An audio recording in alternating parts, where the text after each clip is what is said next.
Welcome everyone to today's webinar on setting up the perfect week as an independent insurance agent. My name is Kate Varian and I am the sales manager for the Southern region here at Neisch Lawson Fleming, an integrity marketing company. Today's topics. During this quick 15-minute review of the perfect week concept, we will highlight the definition of the perfect week, what to take into account when planning, different categories of activities you will need to incorporate, and real examples of how you can start applying this method today. So today is a virtual office everywhere you go. You can sell insurance through your laptop, your home office, or in a prospect's home. The flexibility and freedom is what draws a lot of people to the industry in the first place. But you need to be a self-starter and motivated to make it a career. Figure out how much money you need to make, figure out how many people you need to talk to get that appointment, and how many appointments do you need to make the sale. When you have that information, you can begin to set up the perfect week. The perfect week really is just a concept of how an agent needs to set themselves up in a 7-day period to be successful. The only thing that is certain is he who fails to plan is planning to fail. All right, so getting into planning. Selling life and health insurance can be very lucrative, but you need a positive attitude, dedication, and to be organized. That is why I recommend planning your week of activities according to your goals and business targets. Not every activity is necessary to be successful, and not every agent needs to use the same methods of generating business. The best way I know how to plan essential tasks is first by determining the time investment you have for insurance. Is this a full-time career or a part-time job? Second is to simply determine how much money you want or need to make. This will help guide you through the planning process by keeping you focused on the end result. It will also force you to prioritize certain tasks over others. And yes, once you have that amount, we can work backwards and figure out exactly what you can do to hit that income. All right, so next we have the 3 categories of activities that you're going to incorporate. After you have financial goals in place and know how many clients you need to achieve your goal, you can take a look at these activities that will get you there. There are 3 categories of activities you must have in your weekly plan. Those are educational and basic office work, client maintenance, and prospecting for new clients. How you balance the time allotment for each category depends on your experience. For instance, a new agent will need much more time in the educational and basic office work category, along with prospecting for new clients initially. However, an agent who has been selling life insurance or health insurance for 10 years will better spend their time in client maintenance mode, cross-selling their current book of clients with new product lines. Here's an example. So you can see how a new full-time Medicare agent might organize some of their activities. And here's how an agent who has been in the industry for a little longer might incorporate adding in Medicare. These are just examples so you can see kind of how one might prioritize one section versus another. So back to the categories.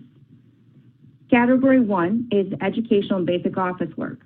This is where you attend training webinars, go to local broker manager events for your carriers, check online portals, complete certifications, which is coming up very soon, and making sure you're up to date on your continuing education.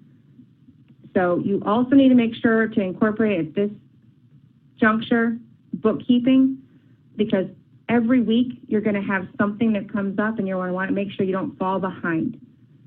So insurance is constantly changing, and that's why this category is essential. They're continuously launching new tools, and each carrier is constantly updating things, just like you see with United Healthcare right now. So that's why this category has to be in everyone's plan. If you do not make learning and keeping up to date a priority, you will fall behind. So category 2 is client maintenance. This category directly impacts your bottom line. If you do not follow up with your clients, you cannot expect the business to stay on the books. By following up, you give yourself an opportunity to cross-sell other products and ensure your clients are happy with the product they selected. Happy clients are more likely to give referrals, and having more than one insurance product with a client does multiple things for everyone. It means your client has a higher percentage of insurable risk covered, the client is more likely to stay with you, and you make more commissions. It's a true win-win scenario. So now lastly, prospecting. Prospecting new clients is really going to be an end result on how well you make how well you complete this task will determine your level of success. Few examples would be cold calling for Medicare supplements and ancillaries, business-to-business door knocking, hosting educational or sales events, working business reply cards, and other grassroots marketing methods, like going door to door, for business to business, of course, not door knocking potential clients. That is not compliant. So which method you employ in this category is going to be influenced by your budget, time available, and of course, your goals and how much money you want to make. So lastly, we're going to wrap up with some examples. So here we go. Here is a weekly agent plan that you can see was developed to truly incorporate every kind of aspect we just spoke about. What activities you plan to add into the schedule is up to you and the goal you have set, just like I mentioned previously. And just remember to plan your week for success. You will only get out of your insurance business what you put into it. And this is a template that if anyone would like to have, we would be happy to email to you. Every single one of the sales managers here will have access to this and can customize and help you work through it. You can see on the bottom under the tasks, it really is a to-do list for each individual carrier. It can get overwhelming. If you have a big full portfolio, I would recommend you put in each category the carrier names and then just have a checklist. If you have a client that's specific to that single category, you can just put them in there. If you have a certain webinar you want to attend, kit ordering, or even you just want to check your commissions to make sure everything's coming through, this is where you can list it all out. All right.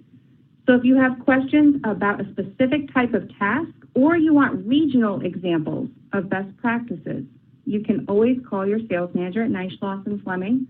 My name again is Kate Therian. I am the sales manager for the South region, and I will be happy to answer anyone's questions. And I hope you have a wonderful day.